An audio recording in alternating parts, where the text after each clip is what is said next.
이 엄동설안에 핏덩이를 대문 앞에 버리고 갔단 말이냐? 김 실장의 다급한 보고에 나는 믿을 수 없다는 듯 소리쳤습니다. 1년 전 오늘 하나뿐인 아들을 땅에 묻고 내 심장도 함께 묻었습니다. 그런데 아들이 떠난 바로 그날 내 집 앞에 누군가 생명을 놓고 가다니요. 차가운 대리석 바닥을 딛고 대문으로 향하는 내 발걸음은 분노로 떨리고 있었습니다. 하지만 쪽지에 적힌 글씨를 본 순간 나는 그 자리에 얼어붙고 말았습니다. 이바구 시작 전에 구독과 좋아요 부탁드리며 끝까지 함께 해주세요. 시간을 잠시만 되돌려 보겠습니다. 오늘은 크리스마스 이브입니다. 창밖 너머 세상은 온통 붉고 푸른 조명으로 반짝이고 거리마다 연인들의 웃음소리가 캐럴에 섞여 흩어지는 축복의 날일 겁니다. 하지만 이 거대한 성북동 저택, 높은 담장 안에 갇힌 나 이정숙에게 오늘은 지옥보다 더 고통스럽고 끔찍한 날입니다. 딱 1년 전 오늘이었습니다. 내 목숨보다 귀한 외아들 지훈이가 차가운 아스팔트 위에서 피를 흘리며 숨을 거둔 날이 바로 이 날이니까요. 거실 한가운데 덩그러니 놓인 제사상. 그 위에는 지훈이가 생전에 그토록 좋아하던 배 한 조각과 녀석이 즐겨 마시던 빈티지 와인 한 잔만이 놓여 있었습니다. 향 냄새가 진동하는 이 집은 집이라기보다는 화려하게 장식된 거대한 무덤과도 같았습니다. 회장님, 식사는 좀 하셔야. 가사 도우미가 겁에 질린 표정으로 죽그릇을 내밀었지만 나는 손짓으로 물러가라 했습니다. 목구멍으로 물 한 모금 넘기는 것조차 죄스러운 날입니다. 30년을 앞만 보고 달렸습니다. 남편을 먼저 보내고 독하다는 소리를 들어가며 기업을 읽었습니다. 그 모든 게 누구를 위해서였습니까? 오직 내 아들 지훈이 하나 잘 되게 하려는 욕심이었습니다. 그런데 녀석은 가버렸습니다.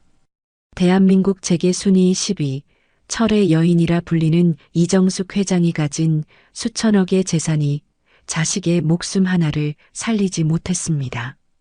텅 빈 거실 소파에 앉아 나는 영정사진 속 환하게 웃고 있는 아들의 얼굴을 노려보았습니다. 나쁜 놈. 애미보다 먼저 가는 불효가 어디 있니? 내가 그러고도 내 아들이냐? 대답 없는 사진을 향해 원망을 쏟아내던 그때였습니다. 두꺼운 이중창을 뚫고 날카롭고 이질적인 소리가 정막을 찢었습니다. 으앙, 으앙. 처음엔 환청인 줄 알았습니다. 술기운의 아기 때의 지훈이 울음소리가 들리는 건가 싶어 고개를 저었습니다. 하지만 소리는 멈추지 않았습니다. 오히려 점점 더 애처롭고 앙칼지게 내 가슴을 찔러왔습니다. 김 실장이 황급히 인터폰을 확인하더니 사색이 되어 내게 달려왔습니다. 회장님, 저기 대문 앞에 누군가 상자를 두고 갔습니다. 상자? 폭발물이라도 된단 말이냐? 그게 아기입니다. 갓난아기가. 아기? 이 엄동설 안에 핏덩이를 대문 앞에 버리고 갔단 말이냐? 순간 내 귀를 의심했습니다. 아기라고? 나는 자리를 박차고 일어났습니다. 두꺼운 외투를 챙겨 입을 생각조차 하지 못했습니다. 얇은 실내복 차림에 맨발로 슬리퍼만 꿰인 채 현관을 향해 뛰쳐나갔습니다. 현관문을 열자마자 살을 애는 듯한 칼바람이 내 뺨을 후려쳤습니다. 눈발이 휘날리는 마당을 지나 육중한 철제 대문 앞에 다다랐습니다. 저벅저벅 눈 밟는 소리가 유난히 크게 들렸습니다. 김 실장이 미리 열어둔 대문방, 가로등 불빛 아래 낡아 빠진 라면 상자 하나가 덩그러니 놓여 있었습니다. 기가 막혔습니다. 화려한 저택과 전혀 어울리지 않는 쓰레기장 옆에나 있어야 할 법한 저 초라한 상자. 그 안에 신문지 몇 장과 얇은 담요 한 장에 덮인 조그만 생명체가 추위에 파랗게 질린 채로 바들바들 떨고 있었습니다. 입술은 이미 보라색으로 변해 있었고 울 힘조차 없는지 쉰 목소리로 그저 쌕쌕거리는 소리만 내뱉고 있었습니다. 순간 뱃속 깊은 곳에서 뜨거운 것이 치밀어 올랐습니다. 연민이 아니었습니다. 그건 분노였습니다. 제 자식을 책임지지도 못할 거면서 세상에 싸질러 놓고 이렇게 쓰레기처럼 버리고 간 그 무책임한 부모에 대한 끓어오르는 분노였습니다. 어떤 천벌을 받을 인간들이 감히 내 집 앞에. 나는 악을 쓰며 소리쳤습니다. 이 아이를 보는 것만으로도 내 아들 지훈이 생각이 나서 견딜 수가 없었습니다. 지훈이는 살고 싶어도 못 살고 갔는데 이 아이는 부모가 있으면서도 버려졌다는 사실이 나를 미치게 만들었습니다. 게다가 오늘은 내 아들의 제삿날입니다. 불길하게 감히. 김 실장, 뭐하고 있어? 당장 치워. 경찰서든 고아원이든 당장 갖다 버리란 말이야. 내 고함에 김 실장이 난처한 얼굴로 상자를 들어 올리려 했습니다. 바로 그때였습니다. 상자 틈새에 끼어 있던 하얀 종이 한 장이 툭 하고 눈 위로 떨어졌습니다. 바람에 날려 내 발치까지 굴러온 그 꼬깃꼬깃한 종이 조각. 무시하려고 했습니다. 그냥 발로 차버리고 들어가면 그만이었습니다. 그런데 왜였을까요? 마치 자석에 이끌리듯 나는 떨리는 손으로 그 종이를 집어들었습니다. 차가운 종이의 감촉이 손끝을 타고 전해졌습니다. 나는 천천히 구겨진 종이를 폈습니다. 이 아이를 살려주세요. 검은색 볼펜으로 꾹꾹 눌러 쓴 삐뚤빼뚤하고 급하게 휘갈긴 글씨였습니다. 그런데 그 문장을 읽는 순간 내 머릿속에 번개 같은 기억이 스쳐 지나갔습니다. 아닙니다. 착각일 겁니다. 그럴 리가 없습니다. 세상에 비슷한 글씨체는 많으니까요. 하지만 이 글씨체, 특히 리을을 쓸 때 끝을 유난히 길게 빼는 이 독특한 버릇, 그리고 도와주세요가 아닌 살려주세요라는 절박한 표현을 즐겨 쓰던 그 말투. 내 기억 속 깊은 곳, 서재 서랍 가장 안쪽에 숨겨두었던 편지 한 통이 떠올랐습니다. 지훈이가 죽기 일주일 전 내게 건네려다 끝내 전하지 못하고 책상 위에 두었던 그 마지막 편지. 내가 정략 결혼을 강요할 때마다 괴로워하며 썼던 그 일기장 속의 글씨체와 이 쪽지의 필체가 너무나도 소름 끼치도록 닮아 있었습니다. 손이 사시나무 떨리듯 흔들렸습니다. 종이를 쥔 손에 힘이 들어가 구겨질 지경이었습니다. 호흡이 가빠왔습니다. 나는 천천히, 아주 천천히 고개를 돌려 상자 안의 아기를 다시 내려다보았습니다. 방금 전까지는 그저 귀찮고 혐오스러운 핏덩이로만 보였던 아이였습니다. 그런데 다시 보니 아이의 눈매가 예사롭지 않았습니다. 눈발이 들이치는 와중에도 굳게 담은 인매가 누군가를 아주 지독하게 닮아 있었습니다. 김 실장, 불 켜. 네, 회장님, 그게 무슨. 대문 앞 조명 전부 다 켜라고. 어서. 내 호통에 김 실장이 허둥지둥 무전기에 대고 소리쳤습니다. 곧이어 대문 앞을 비추는 강력한 보안등이 팍 하고 켜졌습니다. 칠흑 같던 어둠이 걷히고 상자 속 아이의 얼굴이 대낮처럼 환하게 드러났습니다. 나는 숨을 멈췄습니다. 하얀 눈송이가 아이의 속눈썹 위로 내려앉아 녹아내리고 있었습니다. 그 차가운 감촉에 아이가 칭얼거리며 살짝 눈을 떴습니다. 검은 눈동자. 깊고 맑은 우주를 담은 듯한 저 검은 눈동자. 입에서 탄식인지 신음인지 모를 소리가 새어나왔습니다. 다리가 풀려 그대로 차가운 눈밭 위에 주저앉고 말았습니다. 무릎으로 전해지는 냉기도 느껴지지 않았습니다. 내 아들 지훈이가 태어나던 날 내가 난생 처음 마주했던 그 눈동자가 바로 저기 있었습니다. 쌍꺼풀 없이 길게 뻗은 눈매, 그리고 오른쪽 눈썹 끝에 희미하게 박힌 작은 점까지. 우연일까요? 하지만 일주기인 오늘 하필이면 내 집 앞에 아들의 글씨체를 닮은 쪽지와 함께 아들의 눈을 빼다 박은 아이가 왔습니다. 이걸 단순히 우연이라고 치부할 수 있을까요? 아니, 만약 우연이 아니라면 도대체 누가 무슨 의도로 이 아이를 내게 보낸 걸까요? 지훈이가 죽기 전 내가 모르는 무슨 일이 있었던 걸까요? 내 심장이 미친 듯이 뛰기 시작했습니다. 죽은 줄 알았던 심장이 다시 펄떡거리며 뜨거운 피를 전신으로 뿜어내고 있었습니다. 나는 눈밭에 무릎을 꿇은 채 떨리는 손을 뻗어 아이의 차가운 볼을 만졌습니다. 얼음장처럼 차갑지만 그 안에는 분명 따뜻한 피가 흐르고 있었습니다. 너, 대체 누구냐? 내 물음에 대답이라도 하듯 아이가 내 손가락을 꽉 쥐었습니다. 그 고사리 같은 소나기 힘이 어찌나 센지 놓을 수가 없었습니다. 아니, 놓고 싶지 않았습니다. 이 작은 손을 놓으면 마치 지훈이를 2번 잃는 것 같은 기분이 들었습니다. 김 실장이 당황하며 내게 다가왔습니다.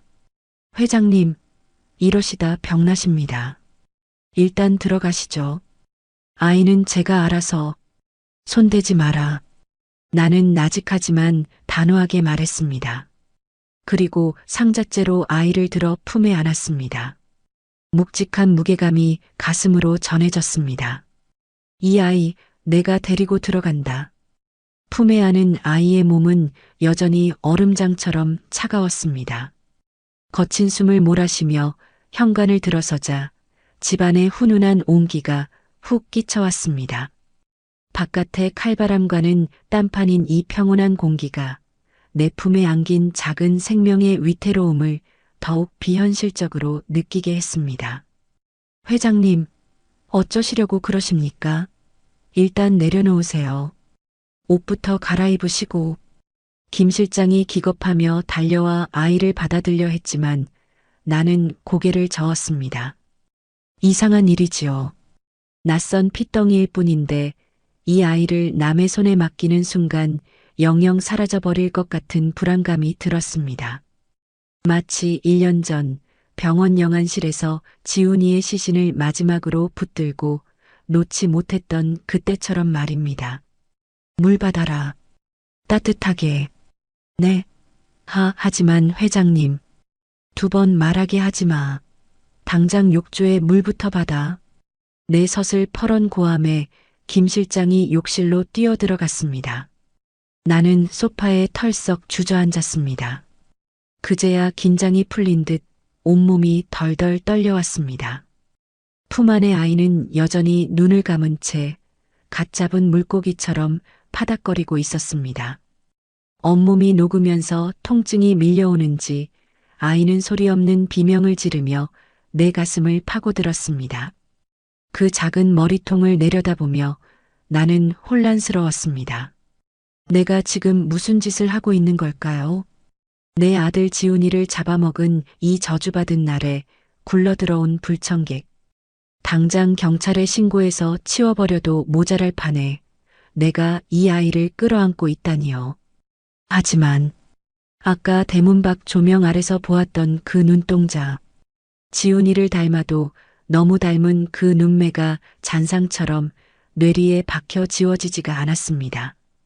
회장님, 물 받았습니다. 나는 아이를 안고 욕실로 들어갔습니다. 김이 모락모락 피어오르는 욕조. 나는 망설임 없이 내 비단 실내복 소매를 걷어붙였습니다.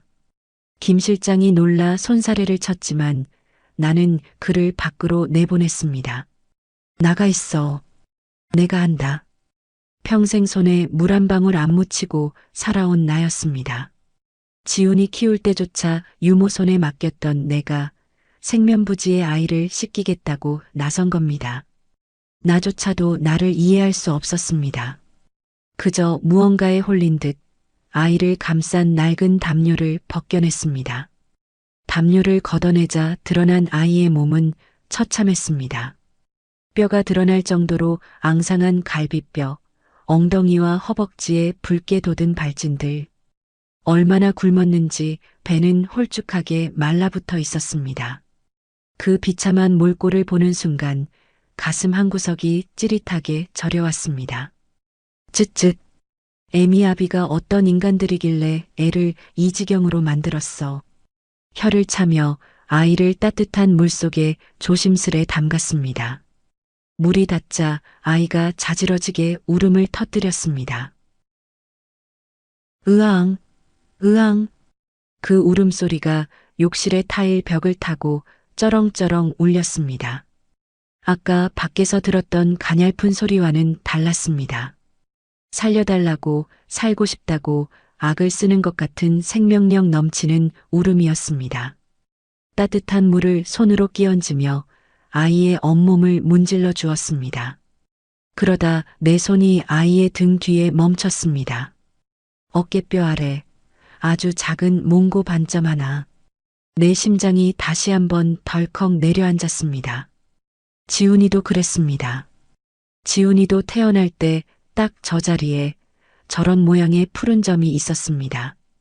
옛 어른들이 삼신할머니가 빨리 나가라고 걷어찬 자국이라 했던 그 점. 우연이겠지요. 그래요. 세상 모든 아기들에게 몽고 반점은 흔하니까요. 하지만 눈매에 이어 점까지 이토록 겹치는 우연이 있을 수 있단 말입니까?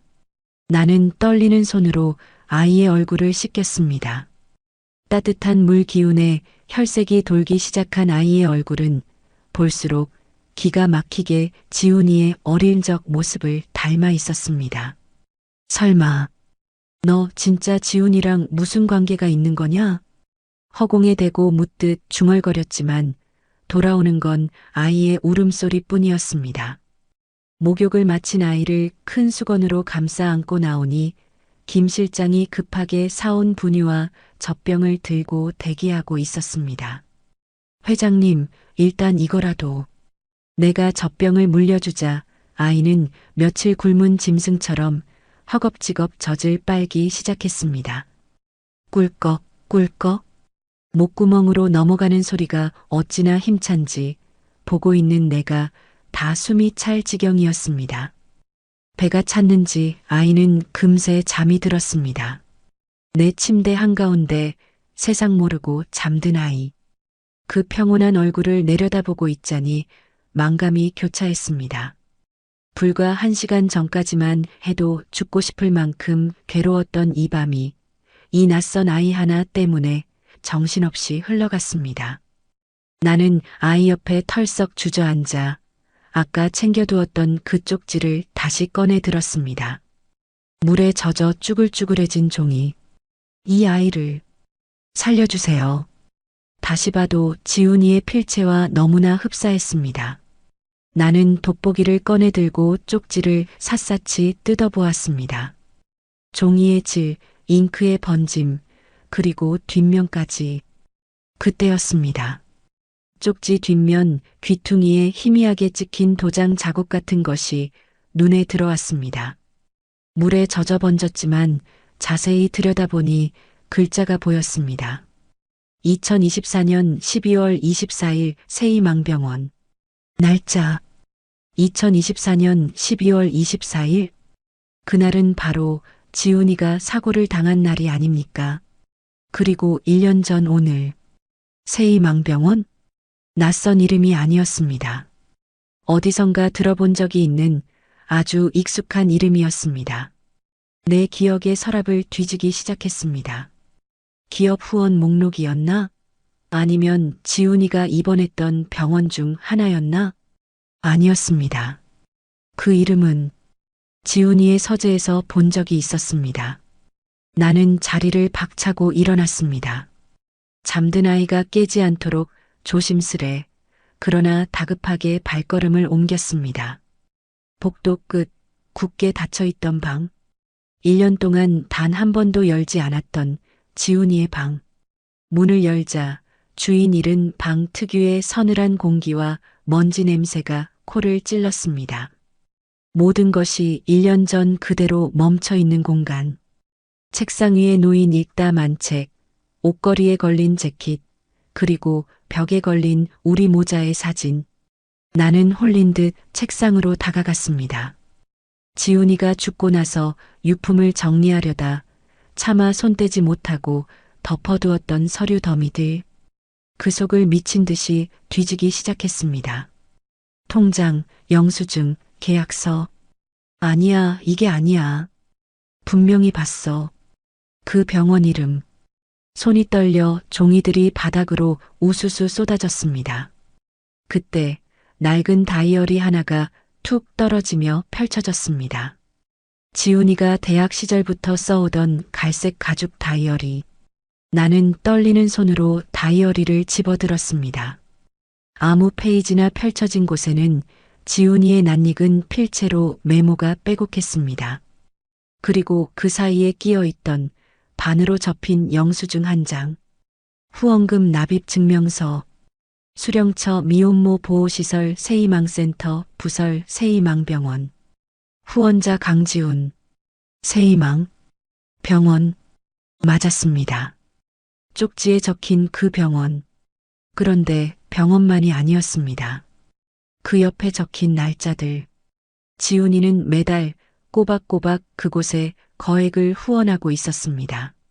내가 준 용돈의 거의 대부분을 말입니다. 나는 다이어리를 넘기기 시작했습니다. 무언가 더 있을 거야. 무언가 단서가. 그러다 2024년, 그러니까 작년 페이지에서 멈칫했습니다. 5월 10일. 연아가 임신했다. 겁이 난다.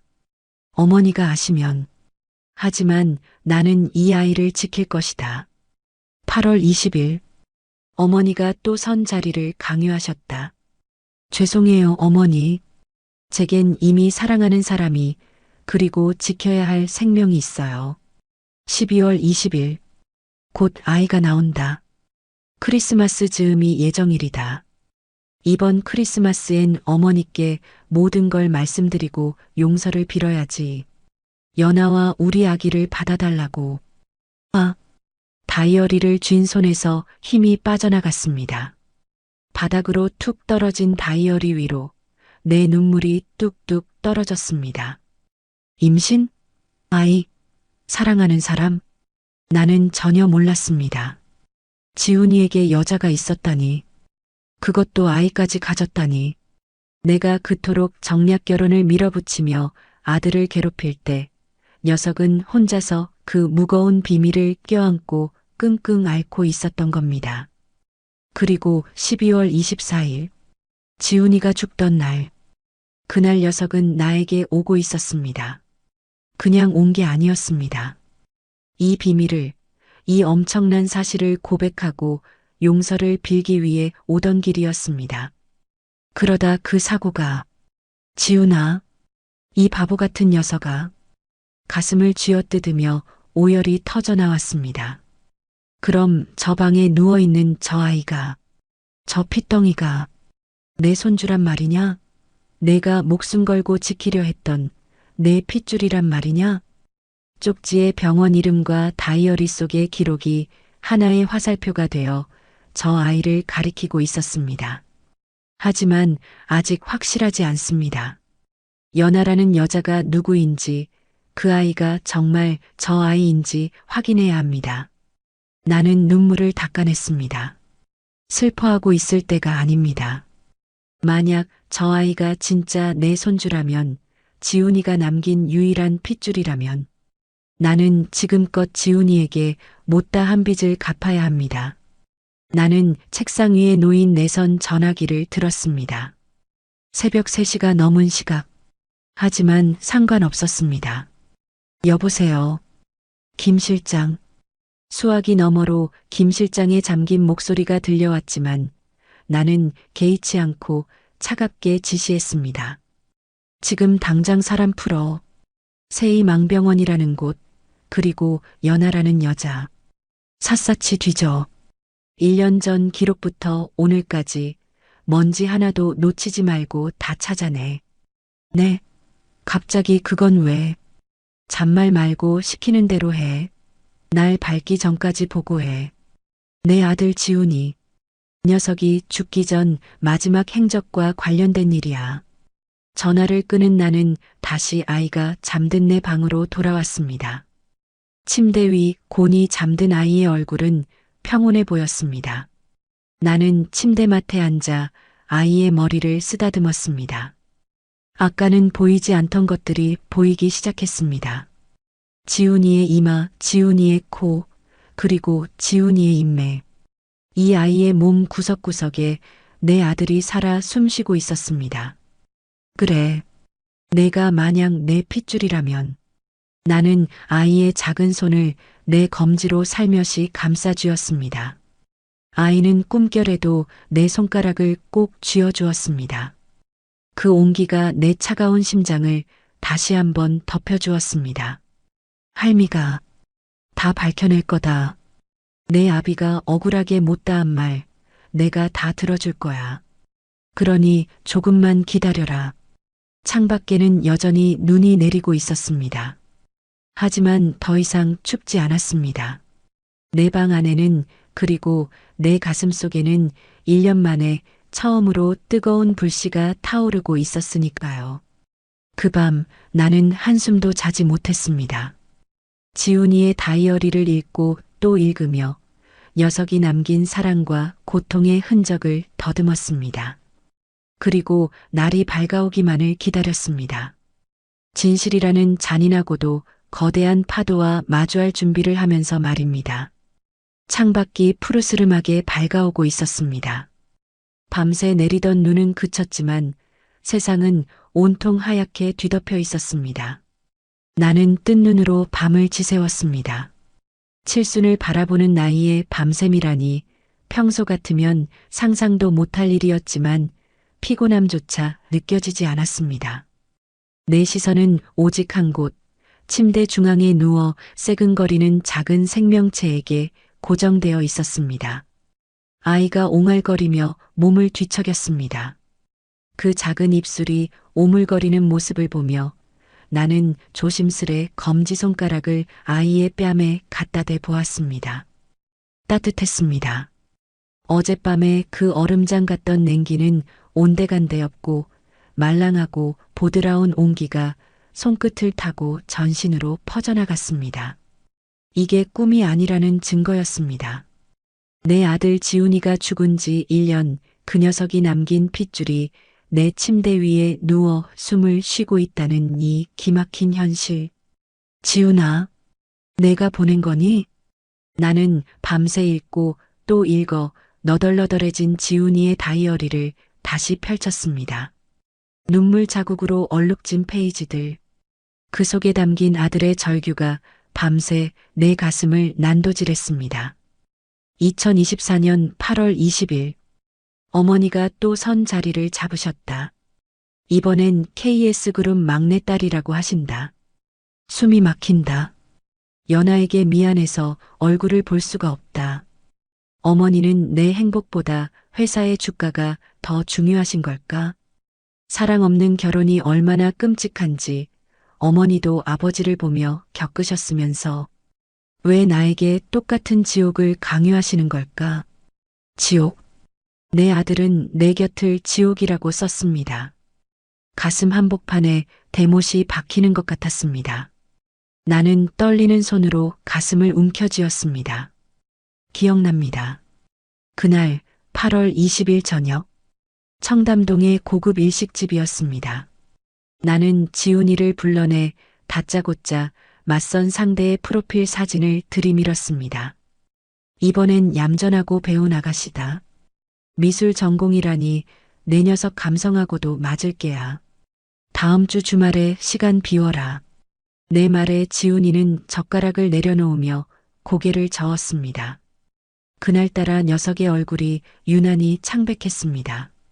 어머니, 저 결혼 생각 없어요. 아니, 만나는 사람 있습니다. 뭐, 만나는 사람? 어떤 집안인데? 아버지는 뭐 하시고? 내가 눈을 부라리며 묻자 지훈이는 입을 꾹 다물었습니다. 녀석의 침묵은 곧 내 예상을 확신으로 만들었습니다. 뻔하구나. 어디서 근본 없는 계집애 하나 꿰차고 낭만 노름이라도 하는 모양인데 꿈 깨라. 내 눈에 흙이 들어가기 전엔 어림도 없어. 내가 누리고 있는 이 모든 것, 그 여자가 감당이나 할 수 있을 것 같으냐? 나는 녀석의 말을 들려고도 하지 않았습니다. 그저 흔한 불장난이겠거니 가난한 여자가 내 아들의 배경을 보고 접근한 꽃뱀이겠거니 치부해버렸습니다. 사랑이 밥 먹여주니? 내가 지금 입고 있는 그 옷, 타고 온 차, 마시는 술, 다 내가 준 거야. 그 여자랑 살고 싶으면 다 내놓고 빈몸으로 나가서 살아보든가. 나는 식탁을 내리치며 윽박질렀습니다. 그때 지훈이의 표정을 나는 아직도 잊을 수가 없습니다. 분노도 반항도 아닌 깊은 절망과 체념이 섞인 그 슬픈 눈동자. 어머니는 정말 제가 행복해지는 건 관심이 없으시군요. 그게 마지막이었습니다. 그날 이후 지훈이는 입을 닫았고 나는 녀석이 내 뜻에 굴복한 줄로만 알았습니다. 그런데 그게 아니었습니다. 녀석은 입을 닫은 게 아니라 마음의 문을 영원히 닫아버린 것이었습니다. 내가 너를 죽였구나. 내가 너를 벼랑 끝으로 몰았어. 나는 다이어리를 끌어안고 흐느꼈습니다. 녀석은 알고 있었던 겁니다. 내가 연하라는 여자의 존재를 아는 순간 그녀를 가만두지 않을 거라는 걸. 내 성격에 돈 봉투를 던지든 사람을 시켜 협박을 하든 어떻게든 떼어내려 할 거라는 걸 너무나 잘 알고 있었던 겁니다. 그래서 그 착한 놈이 혼자서 그 모든 짐을 짊어지고 끙끙 앓았던 겁니다. 의의 X-. 갑작스런 아이의 울음소리에 나는 퍼뜩 정신을 차렸습니다. 배가 고픈 모양이었습니다. 나는 황급히 눈물을 훔치고 자리에서 일어났습니다. 오냐. 배가 고프냐? 할미가 밥 줄게. 울지 마라, 내 새끼. 할미라는 말이 나도 모르게 튀어나왔습니다. 어색하면서도 가슴 찡한 그 단어를 되뇌며 나는 서툰 손길로 분유를 탔습니다. 손목의 온도를 체크하고 젖병을 아이의 입에 물리자 아이는 언제 울었냐는 듯 힘차게 젖을 빨았습니다. 그 맑고 투명한 눈동자가 나를 빤히 올려다보았습니다. 마치 할머니, 우리 아빠 왜 그렇게 힘들게 했어요? 라고 묻는 것 같아 나는 차마 아이의 눈을 마주할 수가 없었습니다. 노크 소리와 함께 조심스레 방문이 열렸습니다. 김 실장이었습니다. 밤새 한숨도 못 잤는지 퀭한 눈에 손에는 서류 봉투 하나가 들려 있었습니다. 회장님, 들어가도 되겠습니까? 나는 아이에게 젖병을 물린 채 고개만 끄덕였습니다. 김 실장은 내 품에 안긴 아이를 보고 흠칫 놀라는 눈치였지만 이내 평정심을 찾고 내 곁으로 다가왔습니다. 지시하신 대로 세이망병원과 연하라는 이름으로 조사를 진행했습니다. 내 심장이 다시 쿵쾅거렸습니다. 말해봐. 결과가 뭐야? 일단 세이망병원은 서울 변두리에 있는 작은 2차 병원입니다. 주로 저소득층이나 미혼모들을 위한 무료 진료 봉사를 많이 하는 곳으로 알려져 있습니다. 지훈이 기록은? 네. 도련님께서 2년 전부터 그 병원 재단에 개인적으로 매달 500만 원씩 후원을 해오셨습니다. 익명으로 처리해달라고 하셔서 공식 장부엔 없었지만 병원 원장과 개인적인 친분이 있었던 것 같습니다. 역시 다이어리 내용과 일치했습니다. 지훈이는 그곳을 통해 자신의 사랑을 그리고 태어날 아이를 지키려 했던 겁니다. 그리고 연하라는 분에 대해서는 김 실장이 말을 잇지 못하고 머뭇거렸습니다. 그 모습에 나는 불안감이 엄습했습니다. 왜 뜸을 들여? 찾았어? 못 찾았어? 찾았습니다. 본명 서연아. 28세. 보육원 출신으로 세이망병원에서 간호조무사로 일했던 기록이 있습니다. 보육원 출신의 간호조무사. 내가 알았다면 길을 쓰고 반대했을 조건들이 줄줄이 나왔습니다. 하지만 지금 그게 무슨 상관입니까? 내 아들이 목숨 걸고 사랑했고 내 핏줄을 낳아준 여자인데. 그래서 그 여자는 지금 어디 있는데? 왜 핏덩이를 내 집 앞에 버리고 사라진 거야? 그게 김 실장이 마른 침을 삼키며 서류 봉투에서 사진 한 장을 꺼내 내밀었습니다. 병원 CCTV와 직원들 증언을 토대로 확보한 서연아 씨의 사진입니다. 그런데 회장님, 이 얼굴 어디서 많이 보신 것 같지 않으십니까? 나는 아이를 안은 채 한 손으로 사진을 받아들었습니다. 간호사 유니폼을 입고 환하게 웃고 있는 앳된 얼굴의 여자.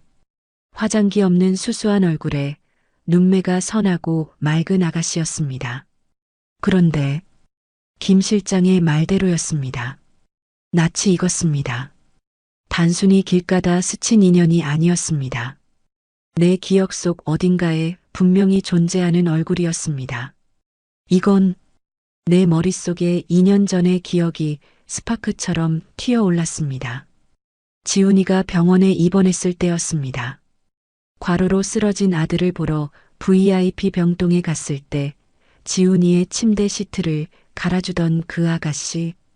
내가 깐깐하게 먼지가 있다고 지적하자 죄송합니다. 바로 다시 해드리겠습니다라며 싹싹하게 웃던 그 얼굴. 그리고 그때 지훈이가 그 아가씨를 보며 짓고 있던 표정.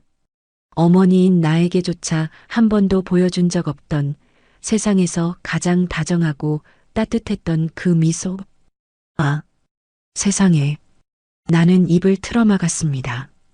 등잔 밑이 어둡다더니 내 눈앞에 두고도 몰랐습니다. 그 병실 안에서 내 감시의 눈을 피해 두 사람은 눈빛으로, 마음으로 사랑을 키우고 있었던 겁니다. 도련님께서 퇴원하신 후에도 자주 병원을 찾으셨던 게 단순히 진료 때문만은 아니었던 것 같습니다.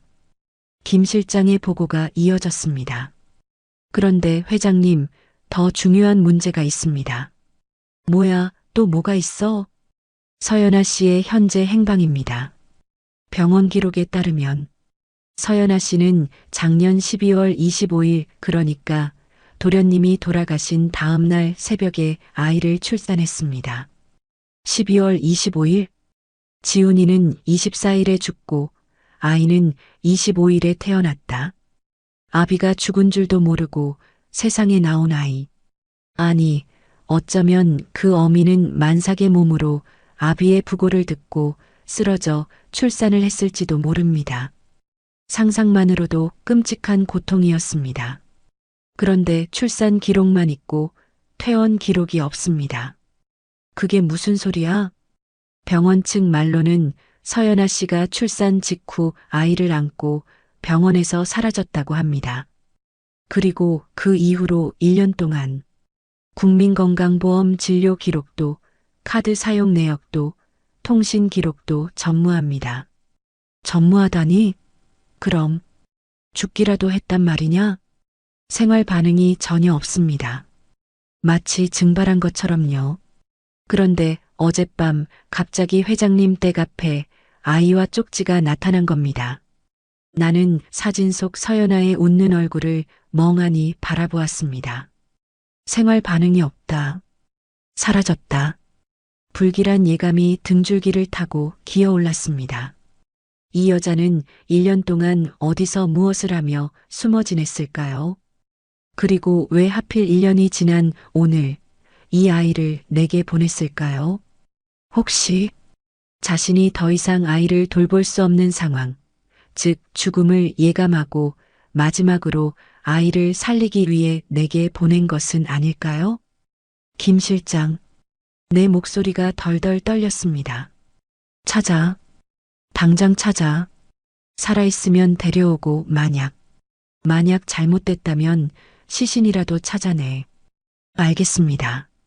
경찰 쪽 라인까지 총동원하겠습니다.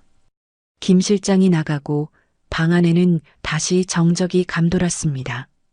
나는 품에 안긴 아이를 더욱 세게 끌어안았습니다. 사진 속 서연아의 맑은 눈망울과 내 품속 아이의 눈망울이 겹쳐 보였습니다. 미안하다. 미안해. 누구에게 하는 사과인지 나조차 몰랐습니다. 죽은 아들에게, 행방불명된 며느리에게, 아니면 핏덩이 손주에게.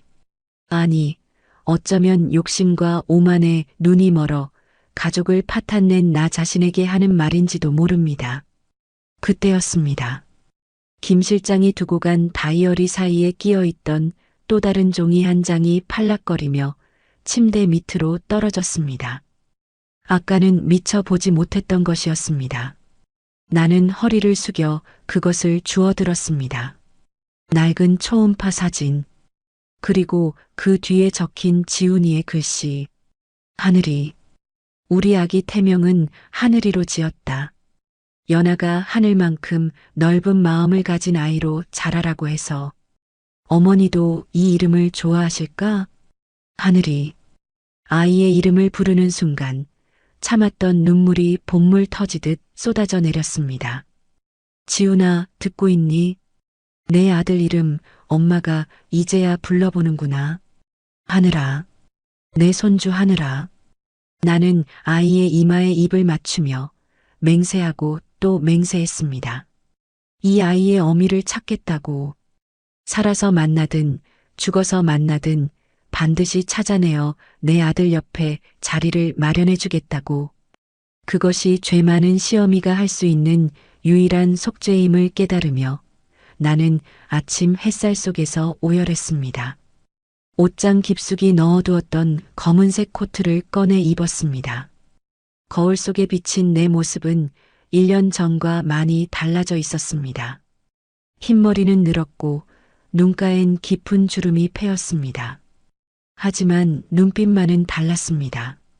죽은 생선 눈깔 같았던 어제의 눈동자가 아니었습니다. 무언가를 찾아내고야 말겠다는 사냥감을 노리는 맹수 같은 형형한 빛이 감돌고 있었습니다. 회장님, 정말 직접 가시겠습니까? 제가 다녀와도 되는데. 김 실장이 걱정스러운 듯 물었지만 나는 핸드백을 고쳐 매며 단호하게 고개를 저었습니다. 아니, 내 눈으로 직접 보고 내 귀로 직접 들어야겠어. 지훈이가 마지막까지 마음을 뒀던 곳이 어떤 곳인지. 1년 만의 외출이었습니다.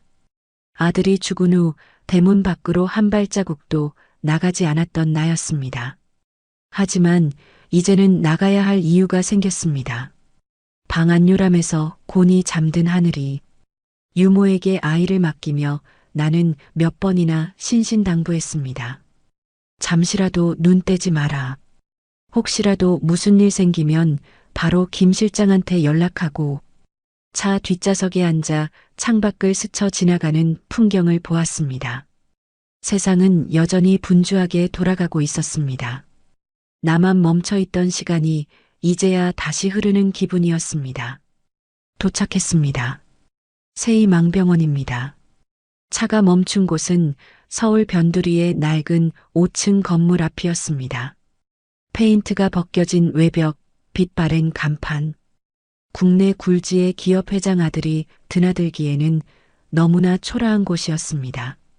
이런 곳에 내 아들의 흔적이, 그리고 내 며느리가 될 뻔했던 아이의 숨결이 묻어 있다니. 병원 로비에 들어서자 소독약 냄새와 함께 묘한 활기가 느껴졌습니다. 낡았지만 깨끗하게 닦인 바닥, 그리고 환자들을 대하는 간호사들의 표정이 유난히 밝았습니다. 어머, 누구시죠? 접수하러 오셨나요? 안내 데스크의 간호사가 친절하게 물었습니다. 김 실장이 나서서 신분을 밝히자 병원 전체가 술렁이기 시작했습니다. 잠시 후 흰머리가 성성한 노신사가 황급히 달려나왔습니다. 원장이었습니다. 회장님, 아니, 이 누추한 곳까지 어인일로. 원장실로 안내받은 나는 차 한 잔을 앞에 두고 본론부터 꺼냈습니다. 빙빙 돌려 말하지 않겠습니다. 제 아들 강지훈, 그리고 여기서 일했던 간호조무사 서연아. 두 사람에 대해 아시는 대로 전부 말씀해 주세요. 원장의 표정이 복잡하게 일그러졌습니다.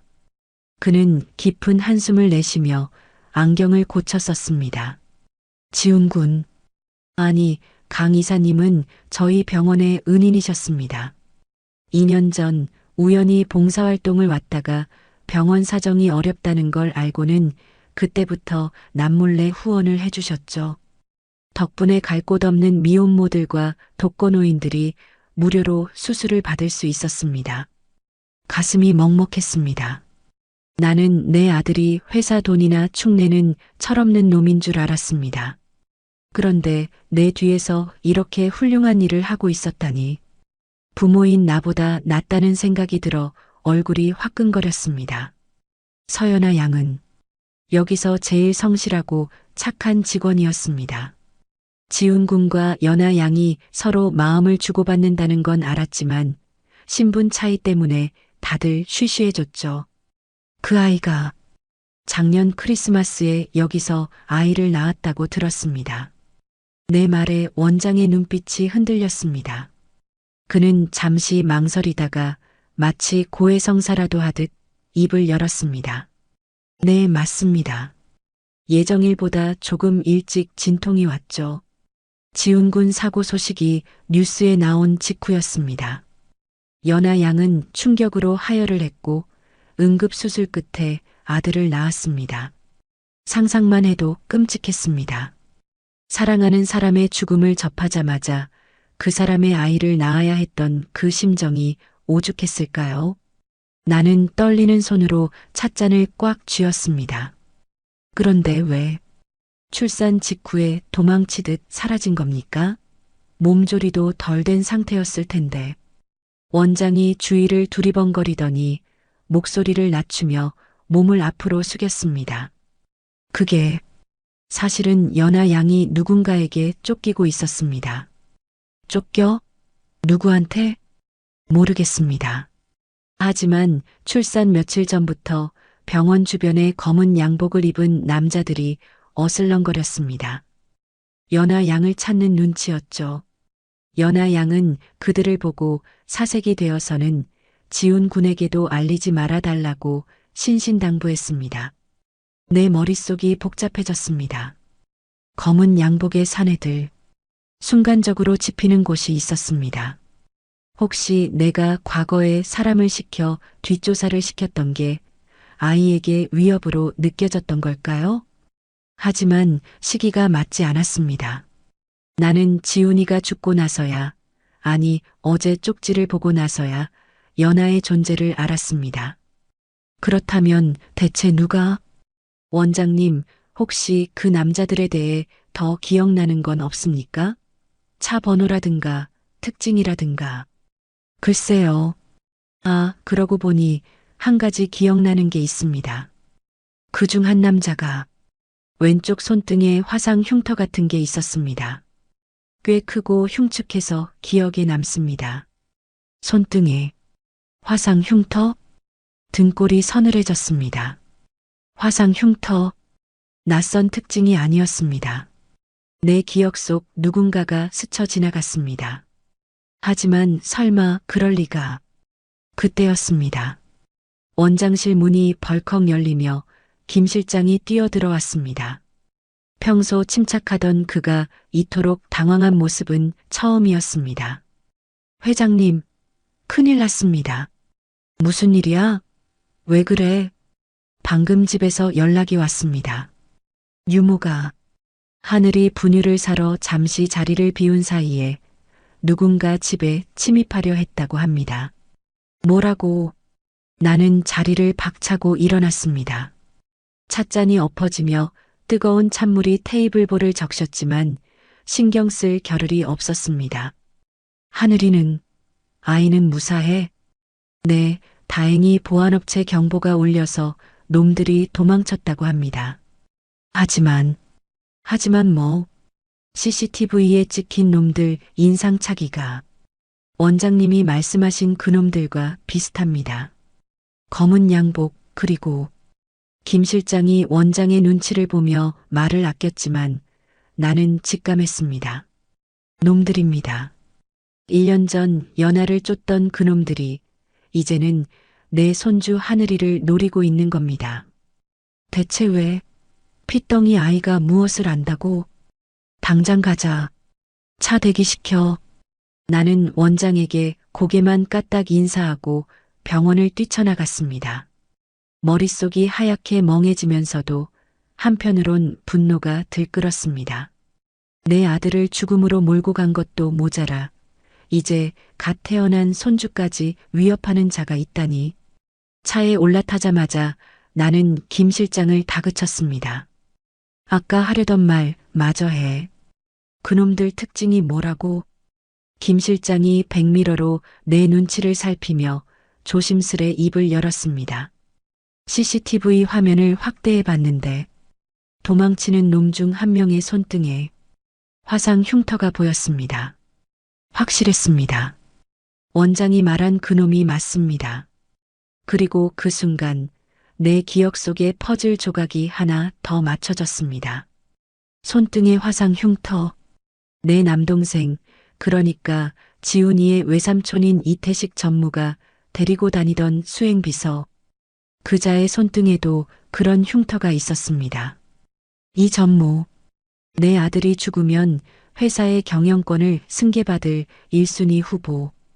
겉으로는 지훈이의 죽음을 누구보다 슬퍼하며 나를 위로하던 그 가증스러운 얼굴이 떠올랐습니다. 설마 태식이가? 손이 부들부들 떨렸습니다. 만약, 정말 만약에 이 모든 일이 유산 상속을 노린 태식의 짓이라면? 지훈이의 사고도 단순한 사고가 아니었다면?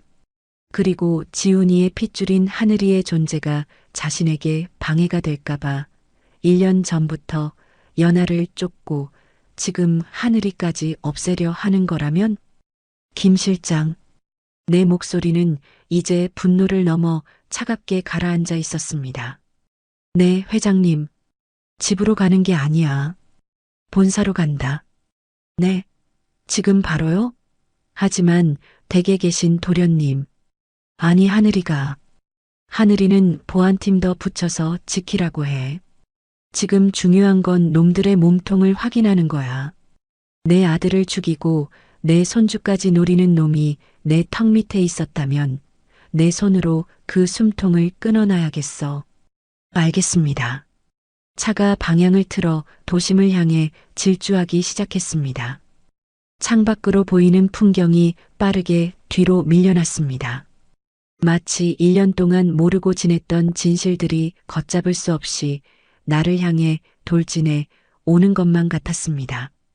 나는 핸드백 속에서 하늘이의 초음파 사진을 꺼내 꽉 쥐었습니다. 사진 속의 작은 점. 이 작은 생명이 거대한 음모의 한가운데에 던져져 있었습니다. 지훈아, 걱정 마라. 이번엔 엄마가 지킨다. 내가 못다 지킨 내 여자, 그리고 내 아들. 이 애미가 목숨 걸고 지킬 거야. 그리고 우리 아들 그렇게 만든 놈들, 내가 갈기갈기 찢어서 내 영전에 바칠 거다. 내 눈빛은 더 이상 슬픔에 잠긴 노인의 것이 아니었습니다. 가족을 지키기 위해, 그리고 복수를 위해 칼을 든 전사의 눈빛이었습니다. 차가운 도시의 빌딩 숲, 그 중에서도 가장 높게 솟은 내 회사의 사옥이 저 멀리 보이기 시작했습니다. 그 꼭대기층, 내 자리를 호시탐탐 노리고 있을 누군가를 향해 나는 입술을 깨물며 전의를 불태웠습니다. 1년 만이구나, 태식아. 내 자리가 꽤 편해 보이는구나. 회장실 문을 벌컥 열고 들어서자 내 책상에 비스듬히 걸터 앉아 있던 이 전무가 소스라치게 놀라 튀어 올랐습니다. 뻔뻔한 놈. 내가 없는 사이 주인 행세를 하고 있었던 모양입니다. 누님. 아니, 회장님. 여긴 어떻게. 몸도 안 좋으시다면서 연락도 없이. 당황해서 넥타이를 고쳐 매는 꼴이 가관이었습니다. 나는 그 가소로운 모습을 차가운 눈으로 훑어내렸습니다. 그리고 시선은 자연스럽게 그의 뒤에 서 있는 수행비서 박 실장의 손등으로 향했습니다. 왼쪽 손등, 소매 아래로 살짝 보이는 붉고 쭈글쭈글한 화상 자국. 원장이 말했던 그리고 우리 집 CCTV에 찍혔던 그 흉터와 정확히 일치했습니다. 심장이 쿵쿵 뛰었지만 내색하지 않았습니다. 지금 당장 놈들의 멱살을 잡고 싶었지만 확실한 물증이 필요했습니다. 나는 천천히 걸어가 내 자리에 앉았습니다. 가죽 의자의 차가운 감촉이 등줄기를 타고 전해지자 정신이 번쩍 들었습니다. 왜 내가 오면 안 될 곳이라도 왔니? 아니면 내가 영영 안 오길 바랐던 거니? 아이고, 누님도 참. 섭섭한 말씀 마세요. 저는 그저 누님이 건강 챙기시느라 회사 일은 신경 못 쓰실까봐 조카목까지 열심히. 조카목? 내 입꼬리가 비틀렸습니다. 감히 내 입에서 조카라는 말이 나와? 나는 책상 위에 놓인 문진을 만지작거리며 나직하게 물었습니다. 그래, 지훈이 목까지 한다니 기특하구나. 그런데 태식아, 요즘 보안팀은 뭐하고 있니? 내 집에 도둑고양이가 들었는데 회사 보안팀은 보고도 없더구나. 이 전무의 눈동자가 흔들렸습니다. 그는 박 실장을 힐끔 쳐다보더니 헛기침을 했습니다. 도둑이요? 성북동 자택에요? 세상에 어떤간 큰 놈들이. 경찰엔 신고하셨습니까? 아직. 쥐새끼 잡는데 경찰까지 부를 거 있나? 내가 직접 잡아서 목을 비틀어 놓을 생각이다. 내 손주. 아니, 내 집 물건에 손대려는 놈들은 아주 박살을 내놔야지. 손주라는 말을 하려다 급히 삼켰습니다. 놈들이 하늘이의 존재를 이미 알고 있더라도 내가 안다는 사실은 숨겨야 했습니다. 놈들이 하늘이를 노리는 이유가 유산 상속 때문이라면 내가 하늘이를 공식적인 후계자로 인정하는 순간 아이의 목숨은 더 위험해질 테니까요. 그나저나 박 실장. 나는 갑작스레 박 실장을 불렀습니다. 네, 회장님. 손의 흉터는 뭐냐? 어디서 다치기라도 했어? 박 실장이 흠칫 놀라며 손을 등 뒤로 감췄습니다. 아, 별거 아닙니다. 예전에 요리하다가 뜨거운 물에 좀 조심해라. 손이 험하면 이를 그르치는 법이야. 그리고 밤길 조심하고. 요즘 세상이 흉흉해서 쥐도 새도 모르게 사라지는 사람들이 많다더라. 내 말 속에 담긴 살기를 느꼈는지 박 실장의 얼굴이 창백해졌습니다. 이 전무 역시 식은땀을 흘리며 어색한 미소만 지을 뿐이었습니다. 이걸로 충분했습니다. 놈들의 반응을 보니 확신이 섰습니다. 지훈이의 죽음 그리고 연아와 하늘이에 대한 위협. 이 모든 배후에 내 친동생 이태식이 있었습니다. 피를 나눈 형제가 돈 때문에 조카를 죽이고 그 핏줄까지 끊으려 했다는 사실에 치가 떨렸습니다. 나가봐.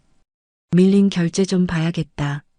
놈들을 내보내고 나자 참았던 분노가 터져나와 찻잔을 벽에 집어 던졌습니다. 와장창.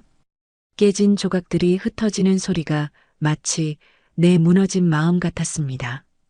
그때 김 실장이 노크도 없이 급하게 들어왔습니다. 손에는 낡은 서류 봉투 하나가 들려 있었습니다. 회장님, 찾았습니다. 뭐야? 연아 찾았어? 아니요, 연아 씨는 아직. 하지만 연아 씨가 남긴 물건을 찾았습니다.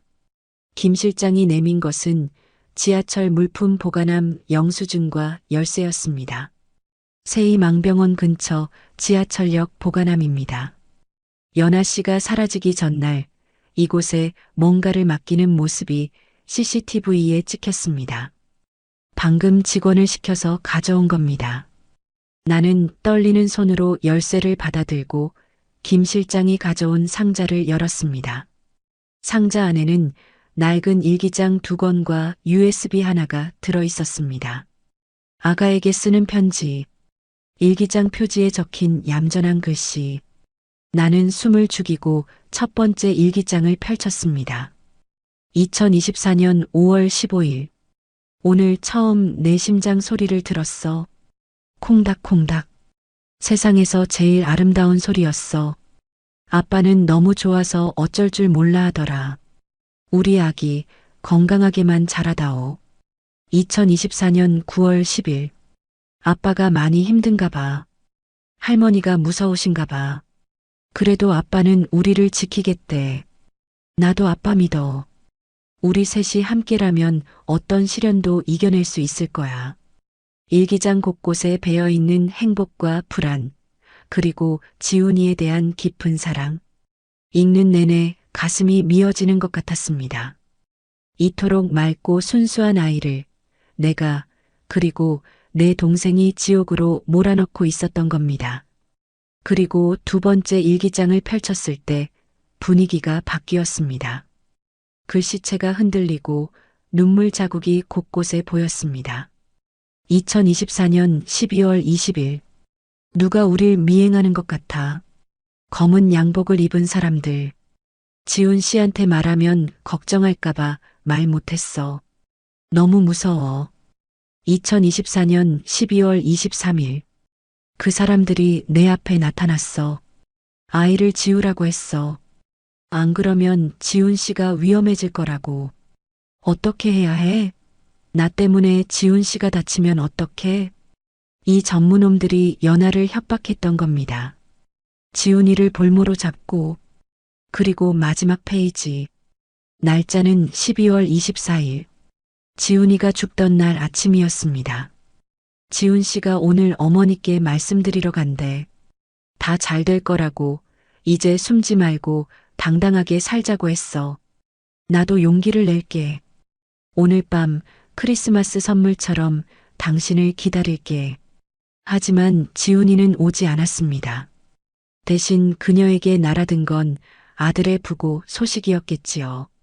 나는 마지막으로 USB를 컴퓨터에 꽂았습니다. 폴더 안에는 녹음 파일 하나가 들어 있었습니다. 재생 버튼을 누르자 익숙한 목소리가 흘러나왔습니다. 이봐, 아가씨. 좋게 말할 때 들어. 애 지우고 쥐도 새도 모르게 사라져. 안 그러면 내 서방님, 강이사 목숨은 장담 못해. 박 실장의 목소리였습니다. 그리고 이어지는 둔탁한 타격음과 연하의 비명소리. 안 돼요. 제발. 아이는 안 돼요. 독한 년. 야, 그냥 처리해. 이사님한테는 사고였다고 보고하면 돼. 오늘 밤 눈길이라 미끄러졌다고 하면 감쪽 같을 테니까. 나는 입을 틀어막았습니다. 이건 단순한 협박이 아니었습니다. 지훈이의 사고를 모의하는 내용이었습니다. 놈들은 연하를 협박하는 동시에 지훈이를 죽일 계획까지 세우고 있었던 겁니다. 12월 24일 밤. 눈길 사고. 나는 다급하게 지훈이의 사고 기록 서류를 찾았습니다. 경찰 조서에 적힌 사고 시각 2024년 12월 24일 오후 11시 30분. 원인이 불분명한 브레이크 파열로 인한 절벽 추락. 그리고 다시 연하의 일기장을 펼쳤습니다. 뒷장에 덧붙여진 메모가 보였습니다. 12월 24일 밤 11시 30분. TV 뉴스에서 지훈 씨 사고 속보가 나왔다. 그 순간 배가 끊어질 듯 아파왔다. 양수가 터졌다. 하늘아, 아빠가 가는 길에 너를 보내준 거니? 아빠 대신 내가 온 거니? 아, 소름이 돋았습니다. 전신에 전율이 흘렀습니다.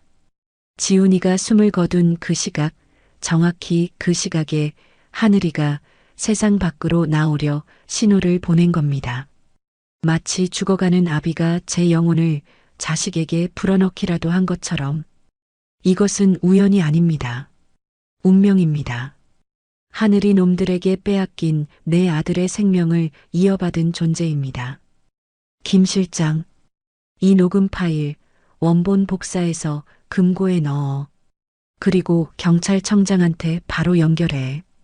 아니, 검찰총장한테 해. 내가 직접 만날 거야. 내 목소리는 이제 떨리지 않았습니다. 차갑고 단단하게 굳어 있었습니다. 그리고 하늘이 내 호적에 올릴 준비해. 네. 하지만 아직 유전자 검사 결과도 필요 없어. 내 심장이, 내 피가 말하고 있어. 저 아이는 내 손주야. 지훈이가 목숨 바쳐 지킨 내 핏줄이야. 알겠습니다. 그리고 마지막으로 하나 더 보고 드릴 게 있습니다. 김 실장이 조심스레 입을 열었습니다. 연아 씨의 행방에 대한 단서가 나왔습니다. 실종 당일 병원 후문 CCTV에 찍힌 차량을 추적했는데 그 차가 향한 곳이 강원도의 한 요양병원이었습니다. 요양병원? 거긴 왜? 그건 아직. 하지만 그 병원 최근에 화재로 전소되어 폐쇄된 곳입니다. 화재, 전소, 폐쇄, 불길한 단어들이 내 심장을 옥죄어 왔습니다. 연아는 살아있는 걸까요? 아니면 놈들에게 쫓기다 그곳에서 최후를 맞이한 걸까요? 가자. 강원도로. 회장님, 지금 시간이. 그리고 몸도 성치 않으신데. 내 몸이 문제야? 내 며느리가. 내 손주 어미가 잿더미 속에 있을지도 모르는데. 나는 코트를 챙겨 입으며 자리에서 일어났습니다. 창밖에는 다시 눈이 내리기 시작했습니다. 1년 전 그날처럼 세상을 하얗게 덮어버릴 듯한 한방눈이. 기다려라, 연아야. 어머니가 간다. 늦어서 미안하다. 정말 미안하다. 나는 눈물을 삼키며 어둠 속으로 발걸음을 옮겼습니다.